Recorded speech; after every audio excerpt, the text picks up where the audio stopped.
Hey. Who's doing the warm? Let's go for it, pal. Okay, spread out, make a couple more lines. Okay, good. Just slowly up and down. Just had breakfast, don't go too high.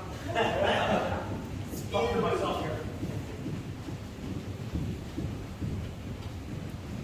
From here, right into jumping jacks.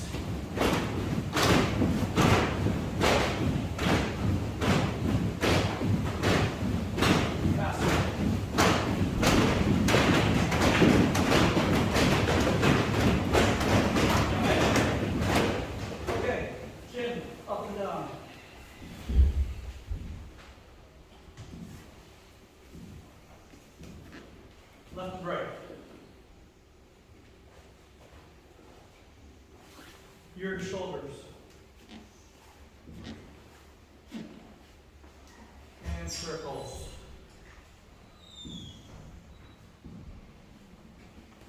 Reverse.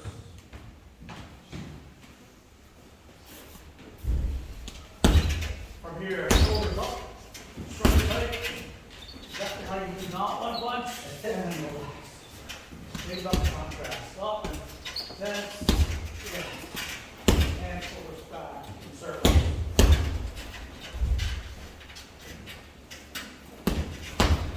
Forward.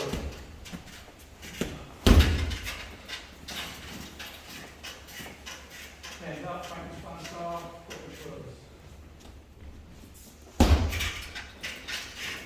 Circles with the wrist. Circles with the elbows. And bridge circles.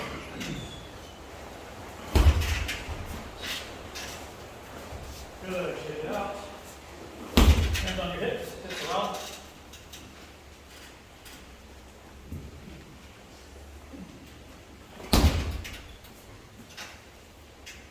Reverse.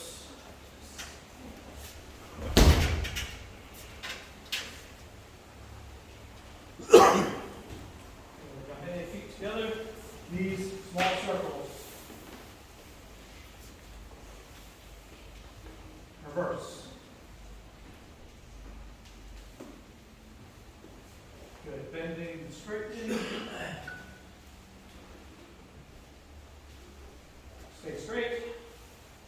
Lean at the waist, just let your arms dangle. Feel your hamstrings stretch out a little bit, feel your shoulders relax.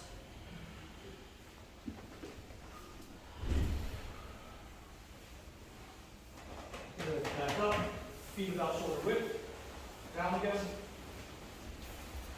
Again, relaxing your shoulders, letting your arms dangle like this. Dead weight, hands to dead weight. From here, walk out a little farther. Same idea.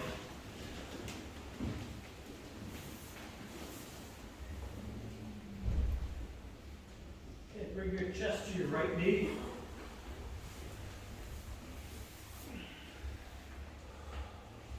Switch.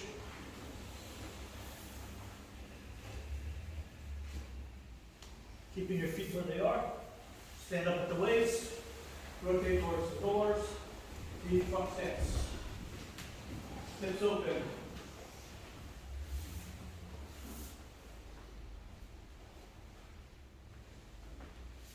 Back heel up. Hip square to the door. Butt tucked in. And sink.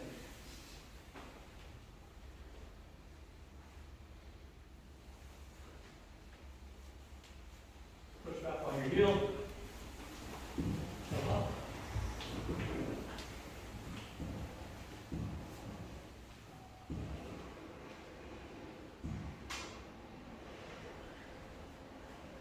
Close up. Deep front stance, take open, heel down, butt in, back straight. Everything good.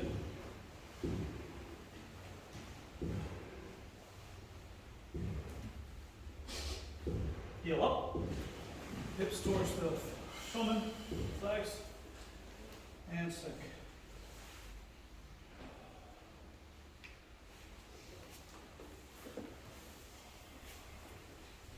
Push back, sit down.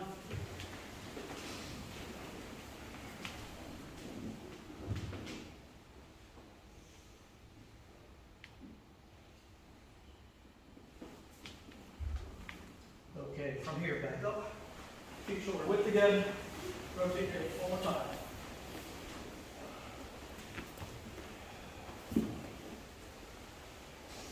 Reverse.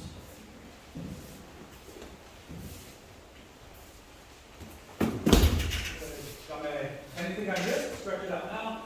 Shoulders, wrists, whatever you've got. Your own strength.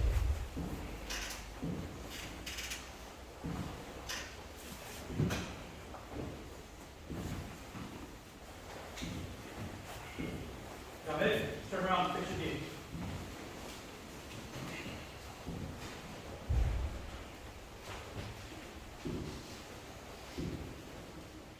Sit up, right.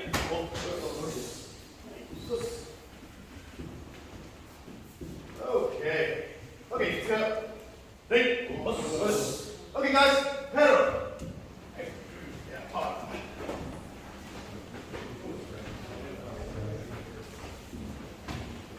Okay. Okay. Here we go, Mama. Hey. You go, Mama. You do now. Okay. Okay. Let's see. So, one person comes to the hook punch. Hook punch. I'm going to block and punch. You're going to come to the other side. Block and punch. That's all. So you can't. You don't have to be so. What are you, a karate club? That's it. So you can't. Boom, you hit. Boom, you hit. Understand? So you can't. Hit. Get your weight out of the way. Block.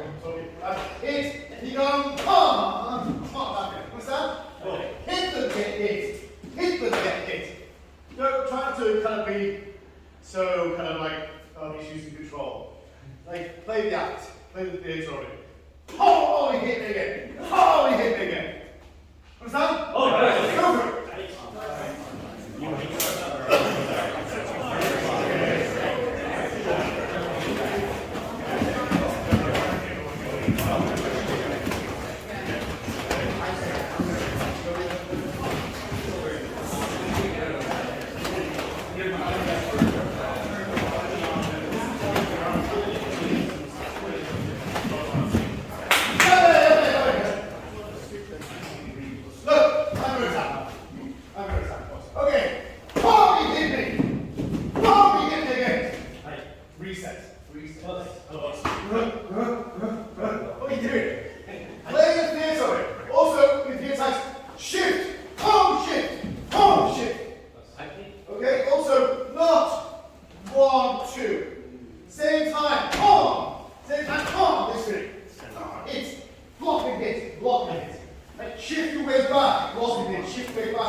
a connection.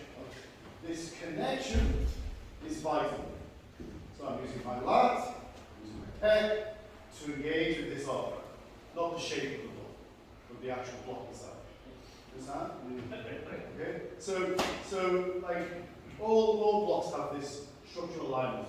Slight tweak makes a huge difference. Understand? Okay. So when you do this, like give the hook a little bit of effort, a little bit of kind of power. Obviously, you don't want to do too much. You're going to end with bruising. So within kind of like looking after yourself, but make sure that you give them something that they can feel that connection, and not just kind of laying the service to it. Understand?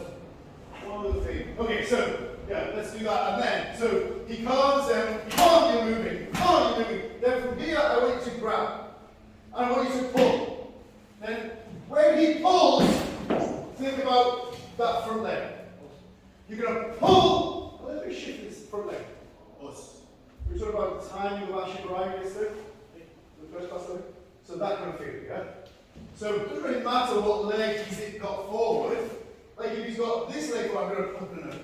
So 1, 2, I'm going to pull. If he's got this leg forward, I'm going to pull him with this leg forward. If he's got that leg forward, I'm going to pull him with. Well, yeah. Step forward. So I'm going to pull him with that leg forward.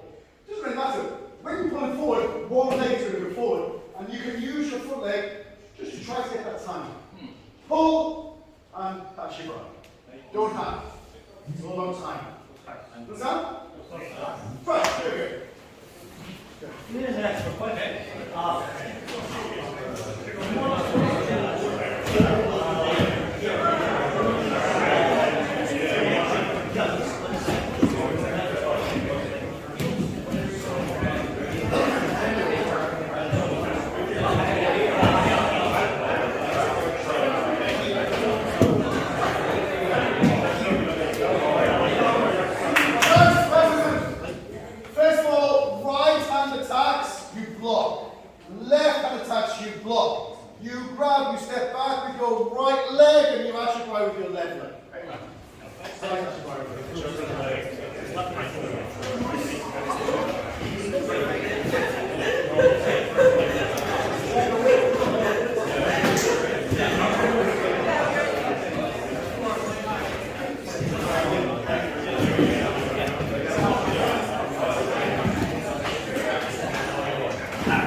Like if a Judico would do that every single time.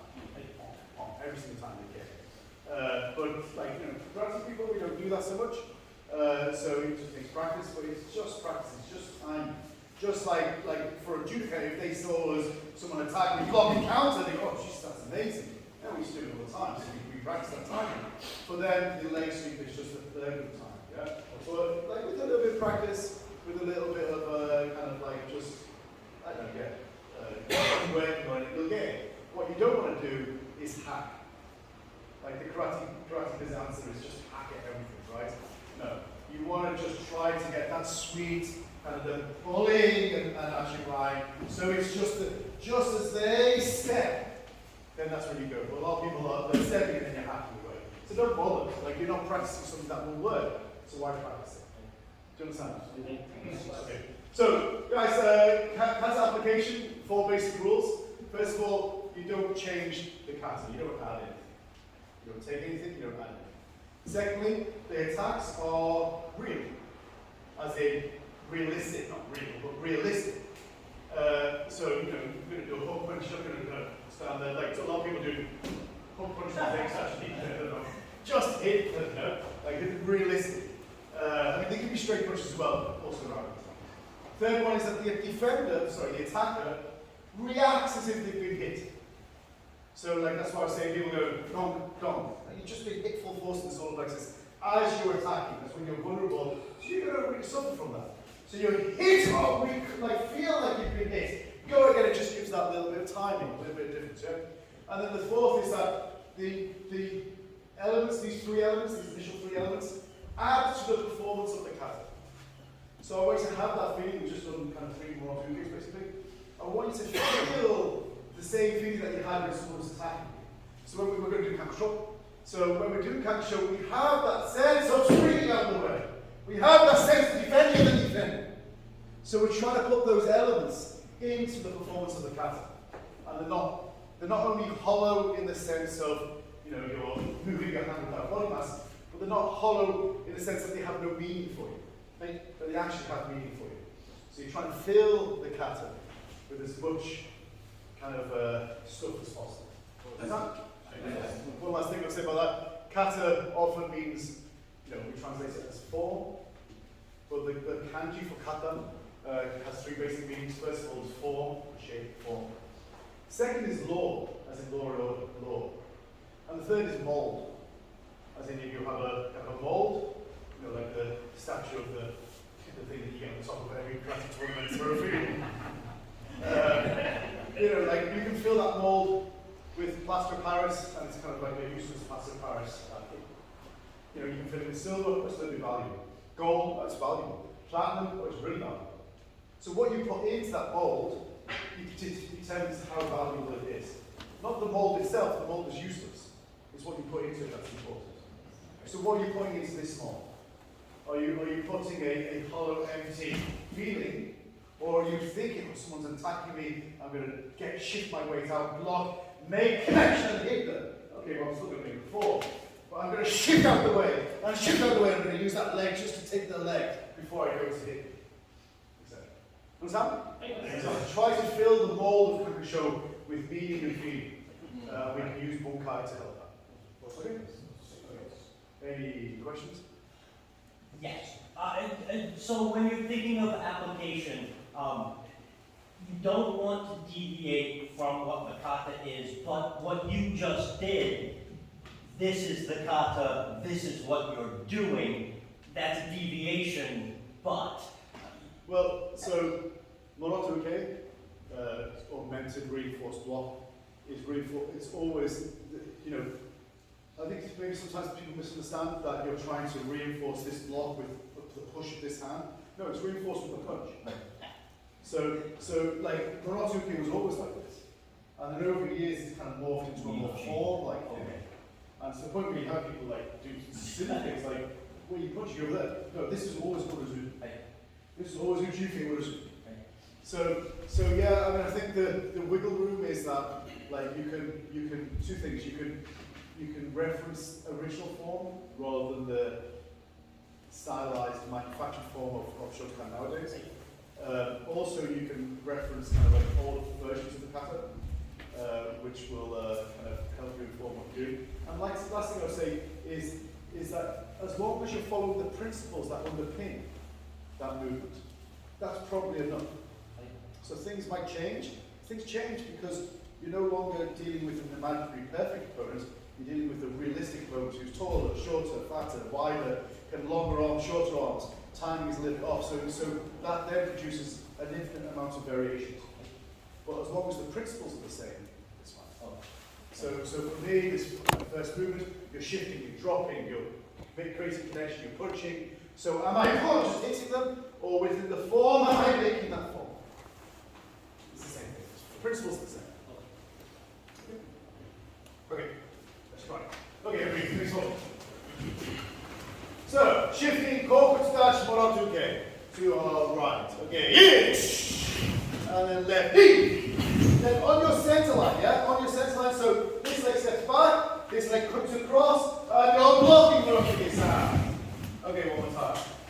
So, Yoriash, Yoriash, Yoriash, yeah? Okay, in. Knee, down. Okay, one more.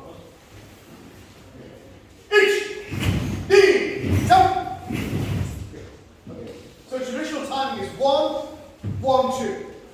So again, that timing kind of like you block and punch them.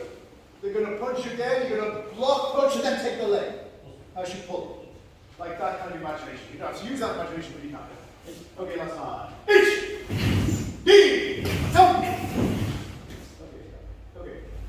Okay, how do you prepare for Moral-2K? What's the preparation for it? Don't be shy. That way, that way. Okay. I have a couple saucer. Okay, that's the way I would understand it. That way? Okay, that's it. Can this be directly from, rather than making an extra pull? Yeah, I think that's my least favorite. I mean, Moral-2K is one of those, like there's loads of variations in Shotokan, right? Like, you know, like Moral-2K is one of the big ones. How to prepare for Moral-2K. And I think, generally, case by case, I'd recommend that you kind of get comfortable with all of them. I think with this one, initiation, you have, because you're sliding, if it was just direct, if you were, for example, if you were just going direct, then maybe I'd go, oh, yeah, okay, fair enough. But because you're making a slide, and you have that time, I'd then give yourself the room to kind of really prepare. So, generally speaking, like I like two ways, like generally, but I can do most of them. I think this, because it's Uchuke, you should always prepare for Uchuke. So this wants to follow that course. And this can kind of cover in, but equally, if I'm doing it in a kihon context, or for example here in Yonda, I'll go from this position direct, because I'm stepping forward. But when I have that ability to swing, I want to use that swinging. I want to use that swinging of my arms to create power as well. It doesn't really matter, as long as you're mindful of what you're doing. And it's a deliberate choice, rather than well, that's the way I always do it. Right, that's not so good. Understand? Okay, one more time. Listen.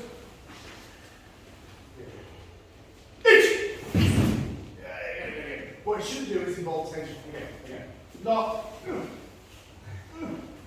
You know, you want to, whatever position you're going to make, it shouldn't involve this.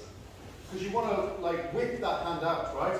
So be really mindful that you're relaxed and you're whipping your hands in. You're not tension. Yeah? Okay, let's Okay, carrying on. So we're going to go oizuki pull. Chi!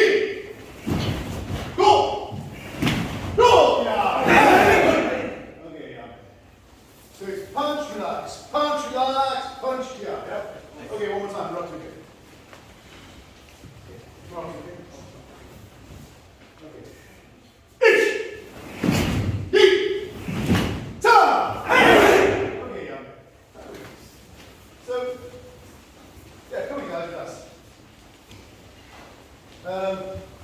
So, over the years, I've been taught a number of ways for this, yeah? So Kanku Sho, Kanku Dai, from Kushanku, it's a foundation pattern of the style, Okinawan style Kushanku, and there's variations of Kushanku, so you always have to take it with a pinch of salt because If I say one thing, well, there's always a variation that will be opposite to that or different from that, which will go, well, they don't do it in maths, blah, blah, blah, blah. But generally speaking, Pasai and Kushanku, Pasai is the Pasai Dai, Pasai Sho, father, parent, Kushanku, they have this, well, Kanku Dai certainly has this 1, 2, 1, 2, Pasai Dai, similarly, yeah? Kanku Sho, similarly. But this, or one hand was in Pasai Dai, this is this, in Kushanku and Pasai is this movement, where you're creating this whip punch. Now this is morphed into Uchike for Pasai Dai, Kanku Dai, but with this it's still there. Now, like, people have tried to morph it into Uchike, and you'll see people go 1, 2, and they'll deliberately make a Uchike thing. You'll see some people who teach, actually I saw it recently, a junior JPS instructor teach this, and he punched, and then someone grabbed, and he pulled it away. Well, okay, well, like, I think that's just a real lack of understanding, and also, like, he has an idea that maybe been told about, never really thought about it, but when was the last time you punched and someone managed to grab hold of your wrist? Like, and if they did, yeah, keep on holding my wrist and don't punch with this hand. Like, it seems ridiculous. And, you know, like, if someone grabs hold of me, who's got who? Has he got me or have I got him? I think I've got him. You're going to hold my wrist? I think I've got you. Because now I can manage it. So it's ridiculous. So I think it comes from this snap, this sense of snapping. So from here, if you have this whip punch, whip punch, whip punch, whip punch, and then just punch. You want to have that ability to snap. Snap your technique. Snap your technique. The last one, Kia, you make it for. I wouldn't think about it in any other way apart from that. You understand? And this ability to whip your punch is really important. Human body, 60–65% water. You want to create that ripple effect within a punch. Like, so, you know, if you just have a heavy punch, people can absorb it quite well. But if you whip the punch, it's very, very difficult to absorb. Do you understand? Oh, it's difficult to demonstrate that, actually just punching someone. Yeah. Sunday morning, let's just do this. But yeah, like, you try it over. So, I don't know. Whatever you want to do, but yeah, you have to kind of have that just like we do with kumite, kind of like freestyle kumite, where you're snapping in, then you want to have that within form. Is that? Okay. Any questions? Yeah. Well, you really, it's more like practice, just a relaxation after a full punch. Keep relaxed when you're not about everything. I think it's more than that. Because for sure, I would be completely relaxed. I'm completely relaxed within this form. It's more than just relaxation. It's having this ability to whip your technique. And by definition, there's no end of the form. The end of, like, classically end of the form. The end of the form is here. It's not me relaxing after the form. This is the end of the form, if you know what I mean. So there is some sort of pulling back and kind of pulling back feeling afterwards instead of just a relax. This is and then relax. Or Yeah. a little bit of pulling back as you relax. Think about this. If you didn't mind getting, do you think about snapping back? Now, and that's not to say, can you think about snapping back? Because, of course, if you kick my head, you can certainly think about hikiash. But do you think about hikiash normally? No. So this is called the golden tendon reflex. It stops you hyperextending your limb. And so what I'm not doing. Like if I kick my head, it probably goes back as quickly as it comes out. Initially, it'll slow down. It speeds up and then it slows down. But that exchange between out and in is probably about the same speed. Whereas if you think about it as a relaxation, I'm not relaxing after the extension of the kick. Equally, I'm not relaxing after the extension of the punch. The snap out and the snap back are of equal speed, it speeds up and then it eventually slows down, but that next change is the same speed. That's very different from relaxing after the fall. You know what I mean? Like we're kind of almost arguing about kind of like the minutiae of it, which is like, it's not that important, like you were discussing, but it's such a small thing. But what I would say is how you think about it is important. And so I would not think about it as a relaxation after fall. I would think about this whole movement is the fall, rather than making the form and then relaxing. So it's confusing because there's one motion, one process, not 1, 2. Yeah. So what do you think of it as the feeling that you relax? Is there like a feeling? And then. Yeah, I don't believe in Kime. I think that's a nonsense word that's overused, misunderstood, and often limits and inhibits people from doing really good karate. Okay. If we go to other styles, they talk about Kime. It's just this Shotokan curse. What would you use as an explanation of that impact point? Well, there's no impact points. I haven't said anything. There's only impact points when I impact something. And to think, that punch was really strong. How do you know you didn't hit anything? It's just relaxation.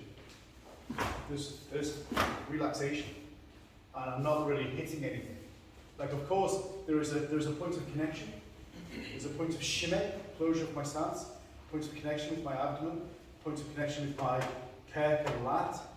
But this, for sure, maybe I'm engaging my forearm to make a fist, but the sense of kime, I think, is counterproductive. Really, really counterproductive. Because everyone then wants to make this tension. And for what? So if I can keep my form, but really, there's nothing there. From the moment that form stops, there's nothing there at all. There's just movement, stopping, relaxation. That's hardwired into my movement, so the sense of kime is not there. So what do I feel? I just feel my body doing its body's thing. Like, what do I feel when my leg snaps back? Nothing, it just snaps back. Now I can override it, of course. More difficult than overriding my arm. I can override it, but I sometimes I choose to, sometimes I don't. Like, if I'm demonstrating Yokogeni Kokomi with a little bit of stop, I'll override the snap. But in reality, I've never stopped my Yokogeni Kokomi. So Kiyagi, Kokomi, almost indistinguishable apart from the relationship between my foot and my knee. Knee first, Kiyagi. Foot first, Kokomi. But, nothing to do. Is that? Yeah. That's one question. Yeah. Could you explain shime a little bit more? I've heard the term used, but I don't really know the definition between that and shime. Yeah, so look, again, don't give these terms greater weight than these are. Kime, kimeru, just means to decide. Haraku kimete o ma. Go to decide.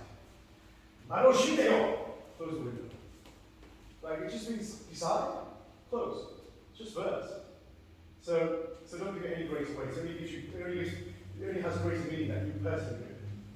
But when it's shorthand, like all language is shorthand, so it's shorthand for tachikato o shimite. Tachikato is your stance, closing your stance. Tachikato o shimite means that you don't want to be on your stance, you want to be in your stance. You want to feel like using your inner thigh muscles and abs and loose core muscles to squeeze into that point. So I'm connecting to my stance. And as a result, almost like you've got a plunger and you pulled it up, you plunged up to the ground, you pulled it up, the suction would keep it up. It's like that, it's tension. You want to feel like you're kind of creating tension. I hate to teach a metaphor because what I use as a metaphor, people will understand in a different meaning, but I hope you understand that simple metaphor. So I have not that I'm pulling in, but I am squeezing to my tandem, my center point, both up to down and down to up. So I'm pulling into that point. And that is what's classically referred to as shoot. closure of your stance. Catch kata, stance, or shimmy, close. Close your stance. So whenever you make impact, whenever you classically make kime, then you want to have connection. Because otherwise it's hollow feeling. You can't transfer your body mass. Like we can never transfer our body mass to a technique. There's a difference between mass and effective mass. So, you know, how much of my mass, I'm 82 kilos, whatever that is in America. I can't transfer 82 kilos into my face. Literally, that would be me standing, doing a one-arm handstand on only my knuckle. Like something will break. A joint, not literally break, but a connection will break in our fall. So how much can I effectively transfer my mass? And if I'm standing, mass is going into the ground, I'm going to have connection points that will break at some point, but I want to maximize my potential mass, and the only way I can do that is connecting that impact point to the main core of my mass, my torso. And I do that through connection with my inner thigh muscles, my abdomen, my lat, my pec, and finally my wrist. So at the point of impact, I shimmy, shimmy, shimmy, kime, in that sense. Starts from here, goes to here, goes to here, finishes here, and that produces what we determine as kime. But that's again, that idea of shimmy, that idea of kime, it's kind of make believe. In fact, just follow, when you say you're closing the window, closing your stance, it's not referring to it's closed, open, because you can still close your stance when you're. You can have this idea of shimmy at any point. Okay. In fact, you want to have your idea of shimmy at any point. You know, I don't want to be able to only hit at a certain point. Like, I don't want to only be able to make it into shoulder. I want to be able to hit it at any point.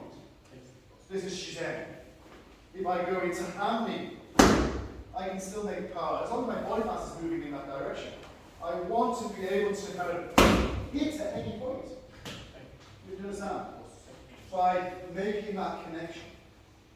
And no matter where I am through, not only through that transition, but also that transition, I want to be able to do that. So we don't want to get kind of fixated by these shapes. These shapes are just points within the spectrum. We learn this point, we learn this point, but really we're trying to learn the spectrum of possibility, not the points. Just talking about this and connected with this. Yeah. Okay, we got Shime to get creating the kimi, like this kind. Could be this motion like a training tool to create, transfer this energy to something. You know when I get, you understand what I say? This kind of quantity we don't use to do. Try to make it like a tool to transfer this energy, because when I do Kime, I hold it. Yeah. And try to make just to try to, I don't know. I think in more in the Okinawan term, like tifa. It's like a transfer the energy like generate to the body where it punch. So there could be this kind, because it's not used, we don't do that much, right? Yeah. On the country show. Yeah. So, like, if you look at, like, you'll see HDKI Makiwara, for example, is this ich, or ni, like, you know, and they're all like Okinawa. Even they have this.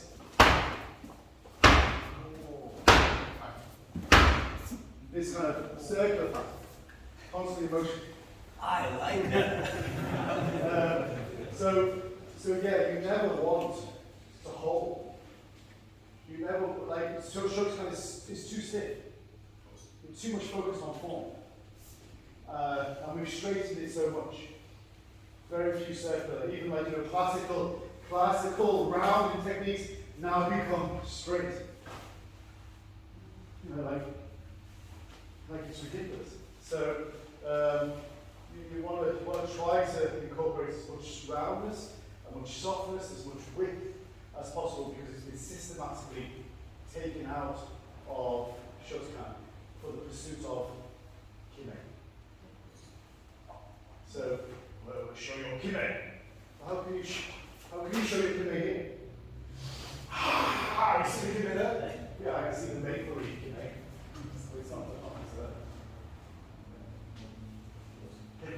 After pounding the arm back, do you pull your arm back a little bit to reduce the contact time to increase the impact, or just totally Reduce the impact, reduce the contact time to increase the impact. like So that's fundamentally flawed. Like that's not physics. If you get a bowling ball and you drop it on the floor, how long does it take for the impact to happen? It's BOOM! The ball hits the floor. The weight is transferred into the floor instantly, right? No matter how long the ball stays on the floor, it's over. So impact transfer of mass happens instantly. So whether you're holding your form or whether you're pulling it back, it doesn't increase the amount of mass that went into the technique. I know that's not what your question was. I'm just saying the premise of your question was unfortunately wrong. and if you're thinking of your impact is putting a wave into your body, it's like reducing time and increasing the frequency of the wave. Well, that might be true, but like when you're transferring mass, I mean, it's not like a classical wave. You're creating impact, which creates this ripple effect. I mean, it's not like a classic wave. I'm using that as a metaphor, really. But ultimately, you're just trying to create this impact, and no matter how long you maintain contact with that, the force is gone instantly. And so think about it that way. And also, you're not really pulling back. It's a subconscious, it's a subconscious response to an extension of your limb, to stop it hyperextending. And so you can override it by keeping form, but if you do it too much, then it becomes stiff, and then you start, and in order to stop you hyperextending, you actually slow down your fist, so that you can keep this form without damaging your elbow. But actually, if you just send your elbow out, I don't think my hand starts there and it comes back to there without any thought. I don't need to think about coming back. Like my protagonist and antagonist muscles use protagonist, and then antagonist muscles will bring it back equally. There's no thought process there whatsoever. But then you'll see people like they're doing it through thought, as opposed to no thought. Just let it happen. You can't give your body freedom to do that. Yes. We don't like the metaphor. Is there anything to thinking of it as using the, like in a rifle, like the impact, is like using that as a recoil to get your, is there any substance of, like using the impact to naturally bring, you can just say no. It happens too fast for it to ever be conscious. That's the problem. It's a subconscious thing. Now you can practice it consciously, mindfully, but ultimately it will have to be subconscious. And what I would say is that often, now this is wrong. I'll say what I mean, but like I often maybe think about it in a way that you're not going to punch. Like my tactile response or my tactile feedback of making contact creates this shimmy, which creates this kime. So I'm relaxed, and I get that feeling of I've hit, and then I make connection, and then that. Now that's not true, because there's not enough time to consciously register impact. So it's a subconscious thing. So I use it only as a metaphor, because I know biomechanics is not correct. but you can have that sense that I'm completely relaxed until impact, and then I go from the ground up in order to transfer that or to make tension, to transfer that mass, to make connection. But ultimately, I want to be relaxed until I hit, and then I just engage.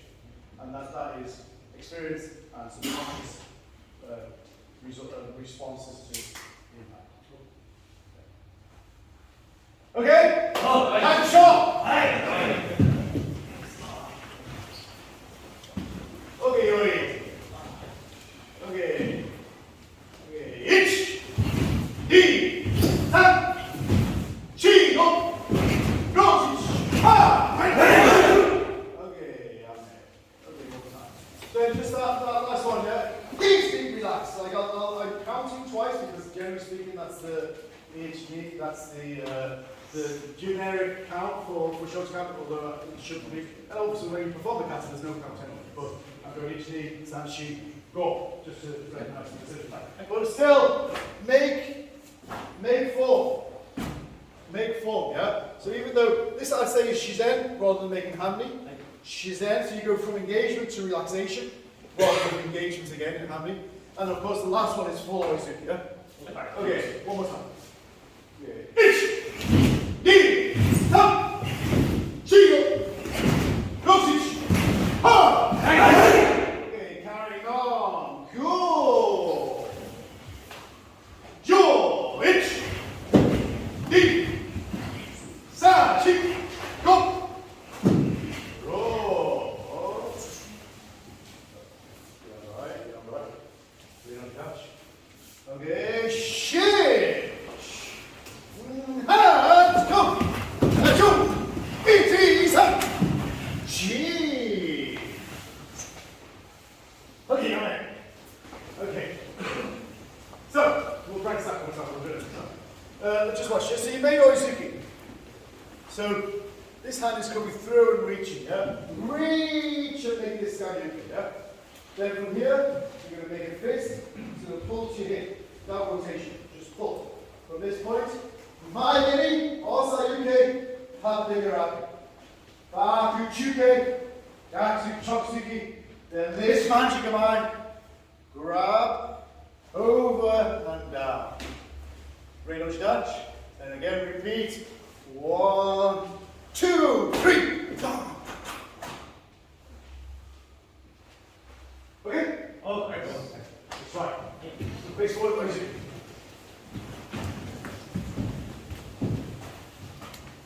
Okay, so this hand thing come through and grab.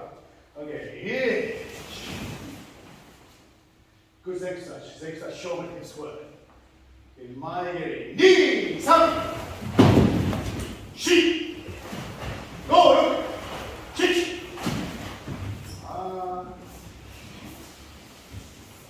Cool. Jo, ich, die, tachi, go, roll. Okay, I'm ready. Okay, come on, guys. So, I'll show you from this pose. Right? So, like I want to make sure that this hand is coming. So this is my line to the outer edge of my shoulder line, round and down to my hip line, like this kind of question mark on the side, like a real difference from last like die, etc. You know, so you kind of coming into that arc. Okay, I don't. Of course, this is grabbing, but this is really important as well. So make sure that as you grab, this is playing a role before you anchor it. And also, this is kind of like this complete engagement. You want to think like this engagement here is the start of the my game. Well, the last thing you want to do is engage, relax, and then keep my game. You're pulling to this point, and then this is then leading to the my game. Do you understand? So don't hold back on that engagement of your core. Like I said, you're pulling on the point of my game, you're pulling, you're not rotating, you're pulling. And then this is Osayuke, this is Tatireki. Don't come from outside, don't come from underneath, definitely don't come from this side. This one's the best, this is more traditional. like Okinawa or Tateyaraki was in front. Shotokan has made it bigger, so it's above, and then your elbow comes down, straight down. Like if you're kind of doing kendo, you know, you have your elbow tucked in, and boom, you come straight down, right? From this point, elbow tucked in, straight down. Sending off to the side. This is the worst. This has no power whatsoever. This is better, this is more traditional, correct? But this is short. Understand? So you hit this point, make sure on the hikiash, there's 1, 2, hikiash, 3. Then from here, good hip rotation, hip vibration, yeah? Then, this point here, Zekusatch, Kokosatch. Zekusatch, Kokosatch. So from here, I'm having this sense of dropping in. So from this preparation, I'm dropping into sides. Of course, it depends on hip flexibility, ankle flexibility, but I want to have a sense of putting into that point. Then from here, little finger first, grab and pull, and as I do, over and down. This is not good on the right. Good on the right form, but it's not good on the right. Understand? And you reload that. Are you sure that's that technique facing straight on? This one? Yeah. Okay. Going to the circle.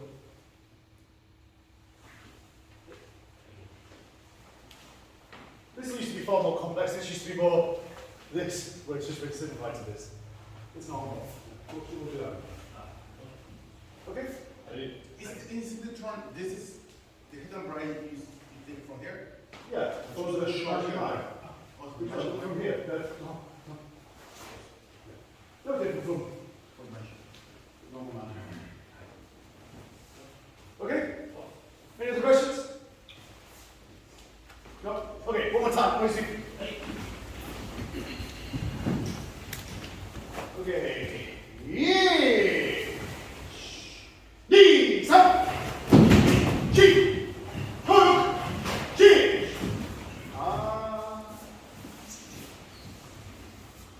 Okay, guys, it's not the leading hand that initiates. It's this hand.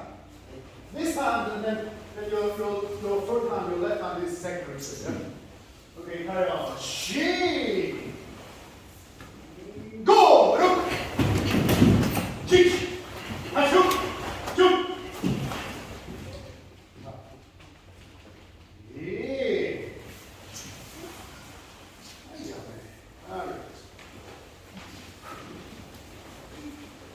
Okay. Okay, come here, guys. Come here.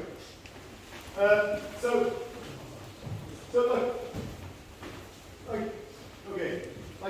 like each organisation maybe does it slightly different. I know some people just standardise done it all the same way, but basically, Basai Dai, Basai Sho, Kanku Sho. Basai Dai no touch, Kanku Sho touch, Basai Sho, Kanku Sho grab. Like that's how I always practice it. It's how I was always taught it, and I know like recent years people go, oh, let's just do the same thing. But like then you're losing kind of connection to the past, you know. So no touch. It's Basai Dai. So punching, don't punch, and I'm blocking and I'm grabbing. So I'm blocking, I'm touching, I'm having that tactile feeling, and then from there I can easily grab. Oh, I'm going to take the knee. Basai Dai. That's general application for Basai Dai. Also one of the original applications for Pasa. Second one, touch. So someone grabs, and I touch, and I just put them on EQ. Then, take it down. It's EQ. IQ. This one, grab. Gakuzuki. Gakuzuki come. I grab, I lock on. I take the knee. Thanks very much. That's really. So this is a locked on feeling. Not holding but locked on. So I'm pull. Take. So pull. What's that?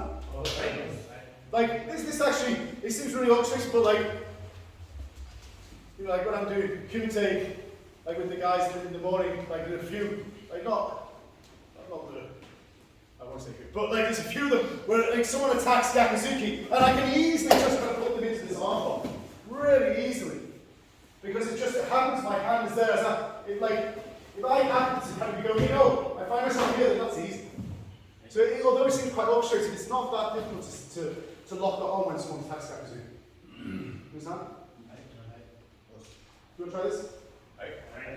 So, just slow it down. So attacks Yakuzuki. Lock, and really you're slipping in.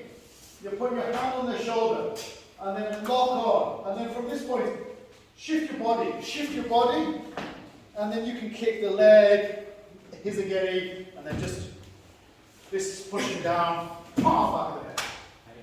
Easy. Try it. Change partner, give it a go.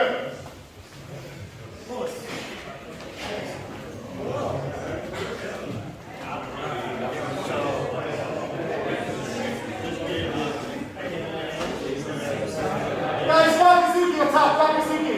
Obviously he works well, but Yakuzuki just makes it easier for us to fly.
okay. Like what I would say about, there's not a lot of Nihon ski, like two punches in kata. Like this idea of double tap, you know, like this, you know, the Japanese, Kensatsu, like one strike, one kick. You know, there's certain kind of karateka out there who live and die by this. Your hard sensei. Like, this is made up. It's complete BS. This comes from Kenshin. It doesn't come from karate. It's not a traditional karate idea. No such thing as one hit, one kill. Karate is basically kung fu. You know, Shaolin Kempo. Like, everybody's ever seen it like that, they're always hit. They're never whack. You know, like that's like a boxer. You want to really know about punching? Ask a boxer. They're like jab, jab, jab, knock them out. You know what I mean? Like, there's no such thing as one hit, one kill. And what happened to Karate Sensei Nash? There's no first attack in karate. You know, like, so it's made up, so don't think about it in those terms. What I would say about that is it's hardwired into kata. So, like, there's so many double taps. So from here, you're blocking, you're hitting, finishing off. Soften them up, hit them. Like, if I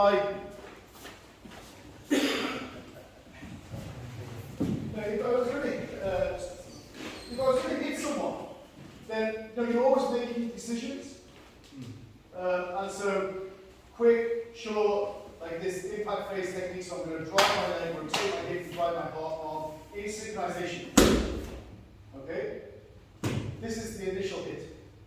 Because it's fast, it's invisible, and it's fairly effective, but not that effective.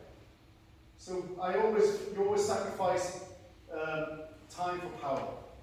The quicker it takes you to do it, the less powerful it is. The longer it takes to do it, the more powerful it is. So there's always a sacrifice there. So any double tap maybe is 1, then 2 feeling. I have to move one arm, but I would like to kind of hit, and then I do this feeling. But that takes longer. More power takes longer. Hit to stun, hit to finish it. But like that idea of a double tap or a triple tap is hardwired into all kata. You understand? Right. So this 1, 2, 3, that's why there's 2 punches. It's not why, but it's one of the reasons why there could be 2 punches. Okay? Okay, so that's kind of basic. So next one, let's Kisamsuki comes. So Kisamsuki, then block hit. Basic block. This is Manjigamai. Manjigamai is this block hit. Always block hit. Manjigamai. And then from here you can grab. You can grab and push. So there's 1, 2. So like they're hitting on you stun, then from here just grab, put your body mass onto that elbow. You can hold on, the catch is just pulling, but really it's this part that you want to take control. Understand? 1, 2. This slow, controlled, controlling technique. Okay? Any questions? No?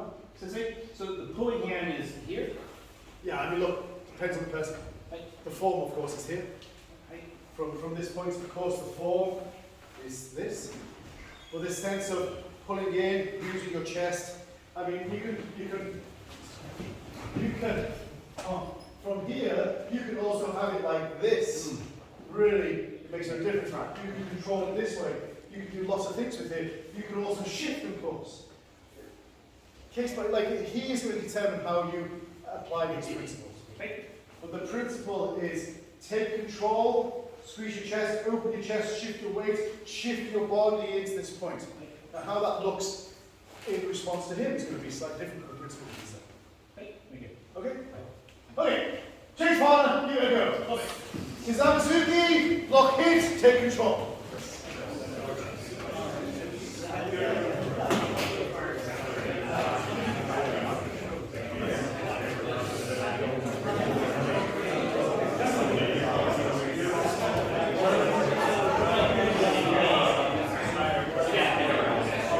Guys, left hand, Kisamsuki.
I'm pushing him in, but like, Yes. show you. Okay, so look, this here, I can rub as I make it unwind. Like this is really painful and controlling. So this is control. This is a controlling mechanism. So slowly, so with purpose, you grab, you take control, and this screwing in is a way of like you just here. So just above the elbow. What's this? The tricep, yeah? Bottom left. Wherever it is, but just rubbing against there and kind of soaring across it. Okay. It's not nice. It's a way of controlling it. So don't just try to strong arm it. Get yourself into a good position and use the technique to create control. Not just brute force, because if they're stronger than you, it won't work. Yeah. Okay? Sorry, one more time, how to get that position? Oh, it. Then you can grab and you can pull, and really you can go this way, you can go that way, it doesn't really matter wherever it is, but you're just using the rotation of the technique. But this one's going to be, depends where the fist is. Maybe it's this, maybe it's this, maybe it's this. This is the anchor, this is the control. Okay? Okay, try it. 1 more minute.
And then this kind of doubling down to take you down.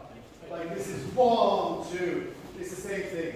Like Magic Eye is really versatile, and so you just kind of like, you know, I chose the other side just to give you that sense of kind of manipulating the top of the arm and controlling the arm bar. But really, like Magic Eye is going to be lots of things, and so we want to be as versatile as we can.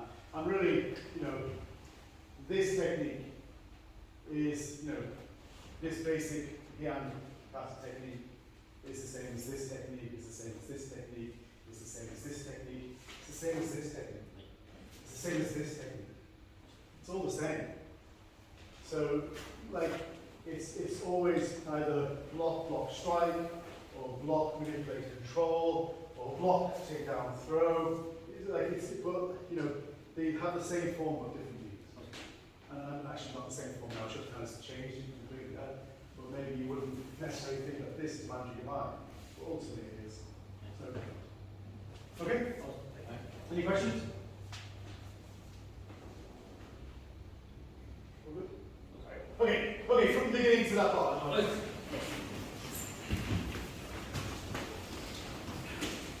Okay, wait.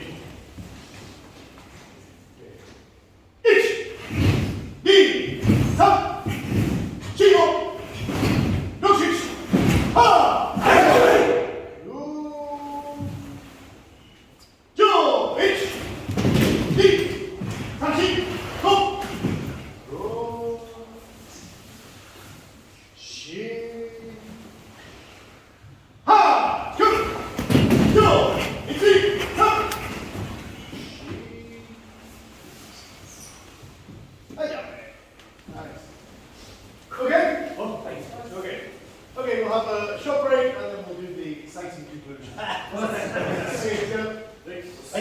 Okay, 15 minutes.